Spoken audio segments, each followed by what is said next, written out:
let's have a look at Vattel's definition of PEP. A politically exposed person is an individual who is or has been entrusted with a prominent function. Many PEPs hold positions that can be abused for the purpose of laundering illicit funds or other predicate offences such as corruption and bribery.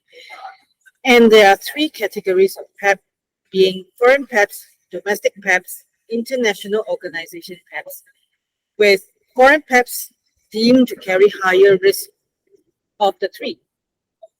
So what do you think, OCCs? Is it time for the regime to get revisited? I'm very concerned that the whole politically exposed person's PEP or PEP regime is incredibly complex from the practitioner's point of view, and it should not be. If we look at this historically, it was very simple. The person who is in high office, be that in government, the civil service, or in the judiciary, those family members that are close to him and those with whom he has close business relationships or relations should be included within the definition. And I think that we have moved away from that simplicity. We now look at whether or not there is a domestic PEP, whether he's a foreign PEP, whether it's an international organization. The international organizations would tend to include charities and things like the IMF and the like. And I don't think we need to make those distinctions.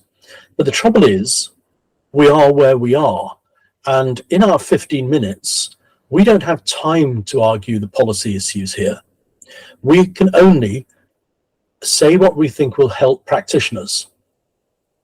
And so the ideals that we would like to see are not within the scope of what we can deal with today.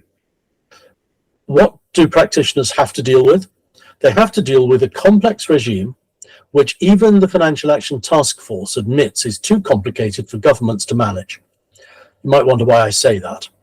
It's because in its recommendations, in the notes to its recommendations, in the guidance that it does in relation to PEPs, it says that countries may provide a list of domestic PEPs, but it doesn't require that.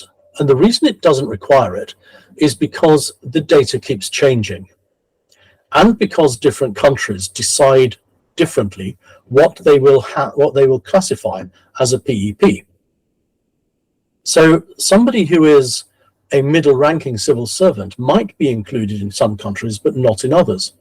But in fact, the FATF even goes so far as to say middle-ranking civil servants are excluded from the definition of politically exposed persons.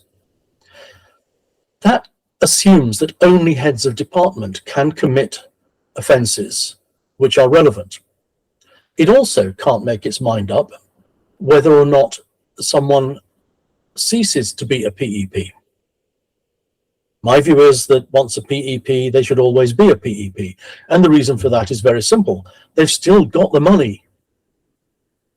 Whatever money they took for their corrupt purposes while they were in office, that money doesn't evaporate just because they change jobs.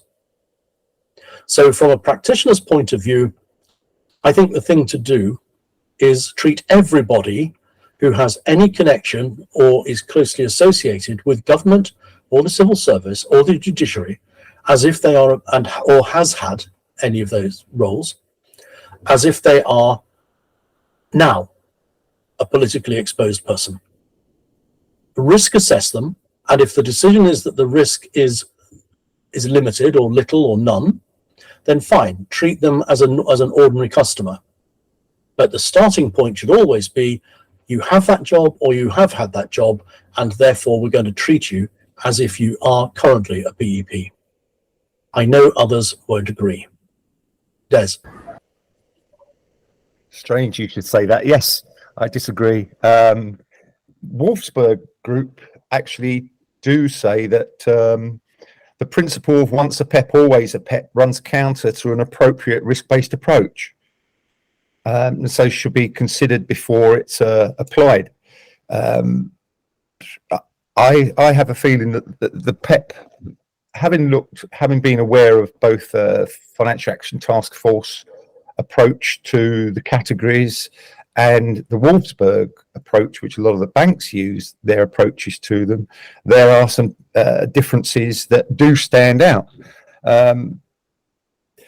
Wolfsburg do think that the inclusion of categories of natural persons is diluted if they are not necessarily politically connected or do not hold public office. On top of that, we talked about close known associates, and essentially any PEPs with friends become problems for those friends as well. So what is the impact of that? I think the PEP regime as it stands at the moment has caused damage to many innocent PEPs due to the significant differences in approaches to the definitions by, such as Wolfsburg and FATF. So there is no universal definition of a PEP, which causes issues with many companies and many countries because it results in de-risking and defensive reporting by the compliance staff, mainly due to the fear of regulatory wrath, which we've talked about before. My issue kind of also looks at, this is all one side of it. Because my weight, my height, my gender, my age, and my colour doesn't necessarily mean you can describe who I am as a person. And this goes back to me being able to define the PEPs in a far more complex way and understand what influences they have, and not treating anybody that comes up on any of these databases as a PEP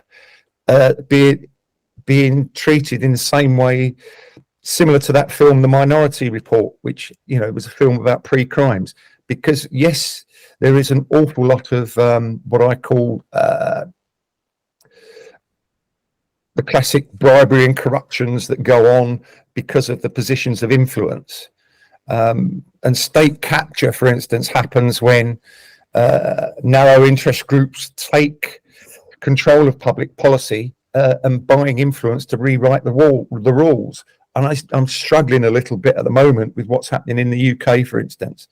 I'll leave it at that for the moment. I mean, with one final example, with the definitions of whose political powers, the State Court Justice of Mexico is a regional level court and is one of 32 federal entries in Mexico.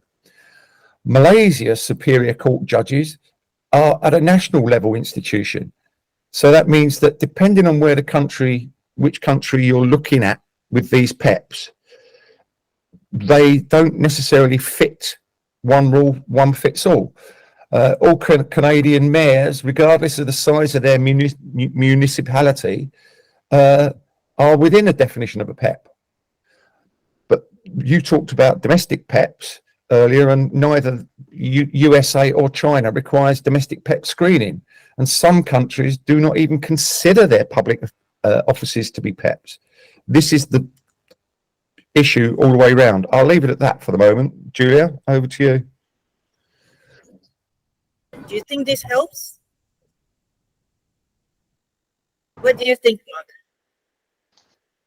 I think we are looking at a classic bureaucratic, let us try and define our way to a happy nirvana of common understanding, which falls apart almost instantaneously on contact with reality.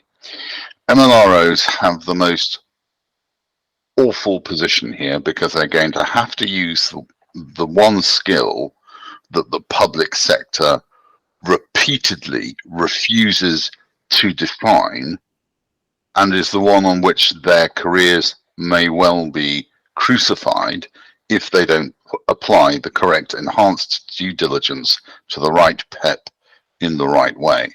And that word that terrifies the FCA, people like that, judgment.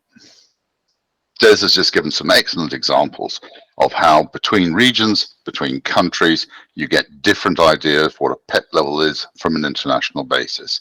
You get all sorts of issues that sit around the development of news or information that is available through the current systems that changes on a dime.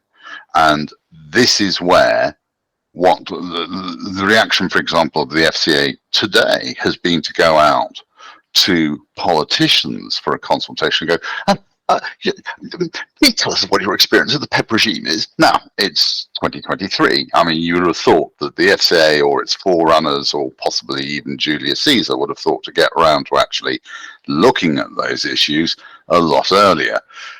No. I'm afraid that I think this is where the advantage lies with the major international institutions who cross regions globally. They can apply the same level of, how can I put this, information, what they expect from enhanced due diligence, and have the lawyers to frighten off the regulators on a regular basis if they get too uppity. The smaller financial institutions who may cross boundaries and may cross regions are not so lucky. And therefore, the whole PEP question rapidly becomes defined as what is the practice within your organization? Does it capture the information that you need to make an informed risk-based judgment? And is that information reliable? All of these are very big ifs. And if you're trying to work out what enhanced due diligence you should carry out on a regional court judge in a country that may be listed as having a corruption problem, you are going to need to record your thinking process carefully and to learn from what's going on. All of this is a particularly tricky bomb to defuse, especially when as soon as there's a political issue, the regulators start backpedaling, in my view. Julia, what are your thoughts about that? You know, the challenge on the ground is that there will be direct texts that have the full list of all the names that are PEPs, potential PEPs. And what I find challenging is that, you know, that list of PEPs just keep getting longer and longer, and there are probably more people that we will keep getting hit. I know, Nigel, you say that once a PEP, always a PEP. Can I ask then this question? When is a PEP a less risky PEP? How do we argue that, you know, when it comes to putting the documentation across, when we see a positive, when we see a positive hit, when do we actually decide? Mark. I just wanted to jump in there. Sorry. Henry Kissinger, for those of a certain age, recently reached the age of 104. Okay. Yeah, in my view, he is such a significant figure. He has such influence behind the scenes that he remains a PEP. Do I believe that an honorary consul role in a small country, which is usually held by a prominent person in the community, is still a PEP 10 years after they've stopped it? No. So I'm afraid I agree with Wolfsburg, the industry group, on this. After a while, I think you can, let's introduce a new phrase, be PEP people. But there is always a risk they will come live again. Sorry, Nigel, didn't mean to steal your thunder. No, you didn't. In fact, it's a vital point.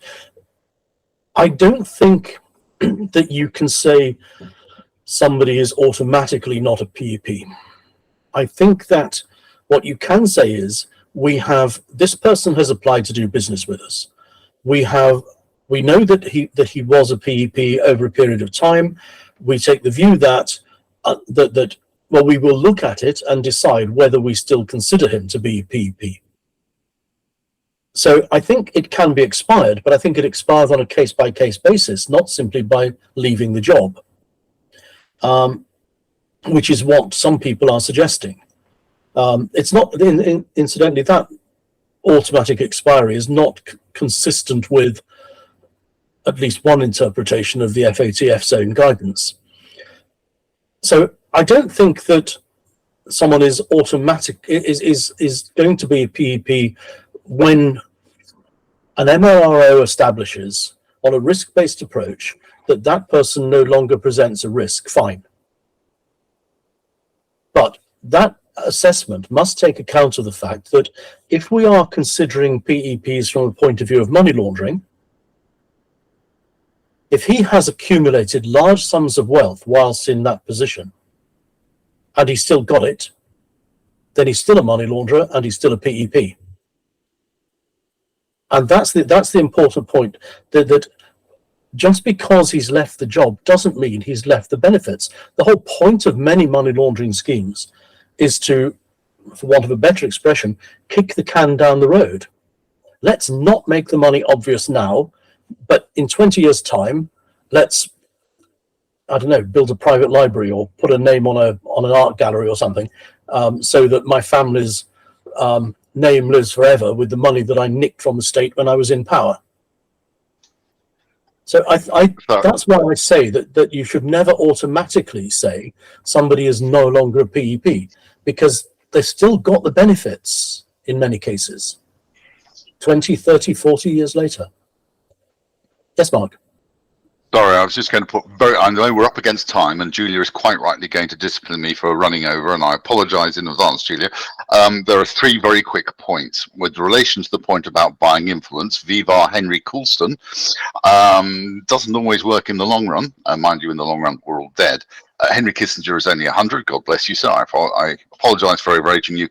Thirdly, just to be decent to the regulators here, the important thing, from learning point from this from an MLRO's point of view, and I want Des just to say yes or no, or just boot me off in a second, is that MLROs actually consider whether or not this person is a PEP, and then records why they made the decision that they did.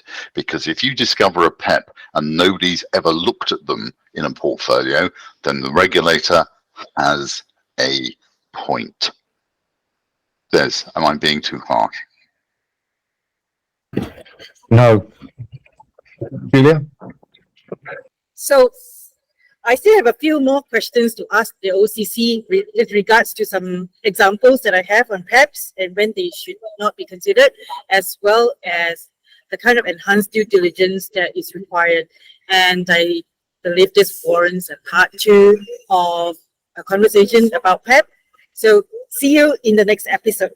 Bye-bye.